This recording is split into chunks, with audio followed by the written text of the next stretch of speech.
பொதுவாக பார்த்தீங்கன்னா ஒரு வீட்டில் வந்து அதாவது வந்து மாமியார் மருமகள் இருக்கிற வீட்டில் வந்து எப்போவும் மாமியார் மருமகளுக்கு ஆகவே ஆகாது. அதுவுமே வந்து மாமியாருக்கு வந்து 2 மருமகள் இருந்து சுத்தமாக ஆகவே ஆகாது. மாமியாருக்கு எப்படின்னா 2 மருமகளை வந்து ஒரே மாதிரி பார்த்துருந்து எந்த பிரச்சனையுமே இல்லை. ஆனால் வந்து பிடிச்ச மருமகள் ஒரு மாதிரியும் பிடிக்காத மருமகளை ஒரு மாதிரியும் பார்ப்பாங்க.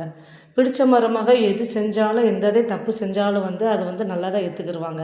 இதே பிடிக்காத மருமக நல்லதே செஞ்சாலும் நின்றா குட்டம் நடந்தா குட்டம்னு வந்து குறை சொல்லிகிட்டே இருப்பாங்க. அதே மாதிரி பார்த்திங்கன்னா 2 மருமகளையும் ஒன்றா வச்சு பார்த்தாலே எந்த மாமியாருக்கு மருமகளுக்கும் 2 மாமியார் இருக்கிறவங்க வீட்டில் வந்து சண்டையே வராது. ஏன்னா வந்து இது ஒரு சில குடும்பத்துலேருந்து இப்படி தான் நடந்துகிட்ருக்கு.